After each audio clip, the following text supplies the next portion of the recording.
Hello, this is a Fairyloot unboxing, cozy style with my hoodie and no makeup on and my hair not done, and I can't remember what the theme is, so hopefully the spoiler card is on top, and let's get into it. The spoiler card is indeed on top, and yes, the theme was bittersweet. This is what the spoiler card looks like. I'm not going to look at that just yet.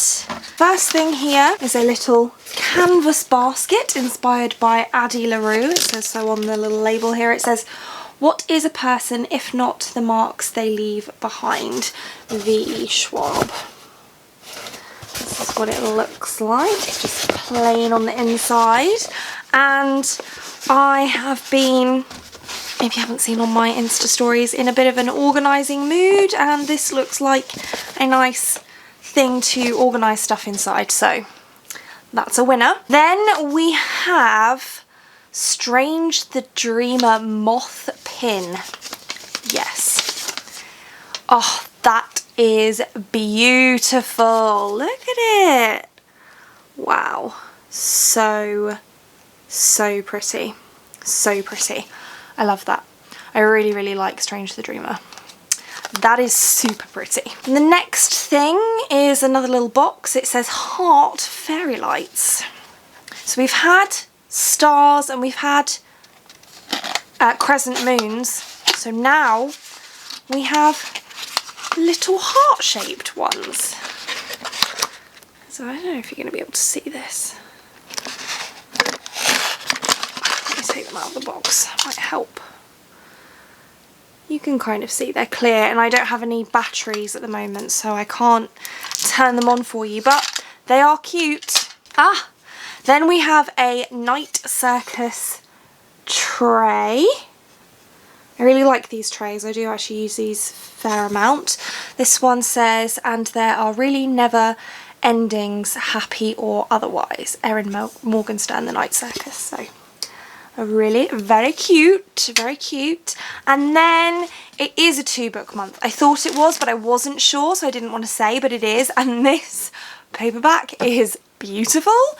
It's An Arrow to the Moon by Emily X.R. Pan. I think this is Emily X.R. Pan's second novel. We have sprayed edges, tons of foiling.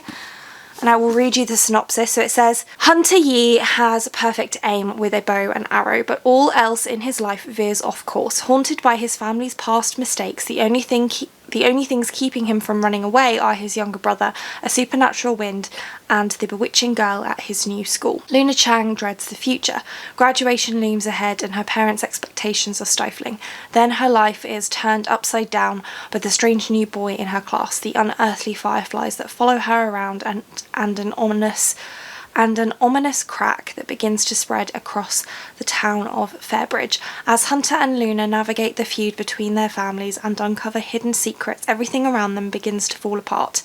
All they can depend on is their love, but time is running out and fate will have its way." Which sounds very cute. Apparently it's a spellbinding reinterpretation of Romeo and Juliet filled with romance, magic and Chinese mythology. Let's just hope it ends a little bit more happily than Romeo and Juliet did.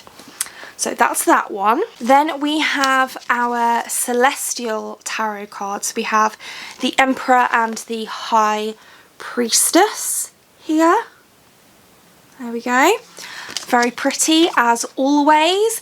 And then we come to the book. So as always, I'm going to take out the items from inside. So we have our spoiler card bookmark just there. We have our character art with letter from the author on the reverse.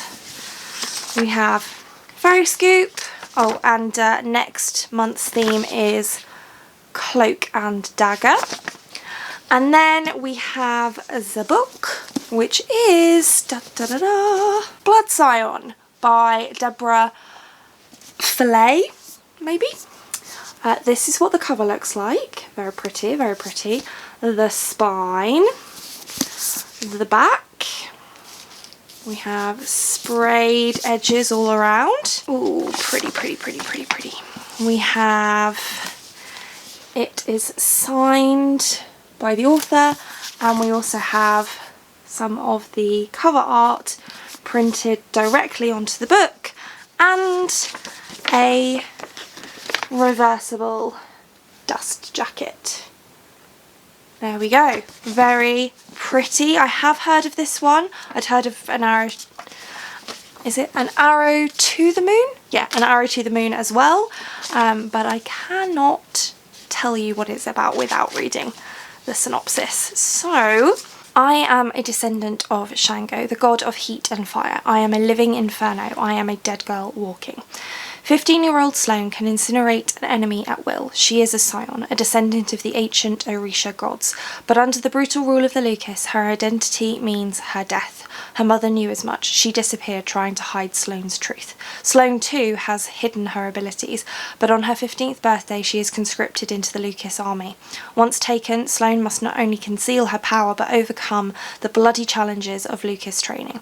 But if she can infiltrate the Lucas, she could destroy her enemies, the people who think of her as less than human, the overlords responsible for her mother's disappearance. Sloane rises through the ranks and gains strength, but in doing so risks something greater, losing herself entirely and becoming the very monsters she abhors.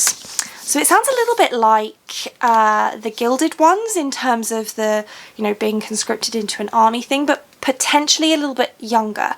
So the character is 15, so it's sort of mid-level YA, I would say. I don't know how old the characters are going to be in this one, but I always like it when we get 2 books. It feels extra special, and we got some really nice items in this box as well. So that was the April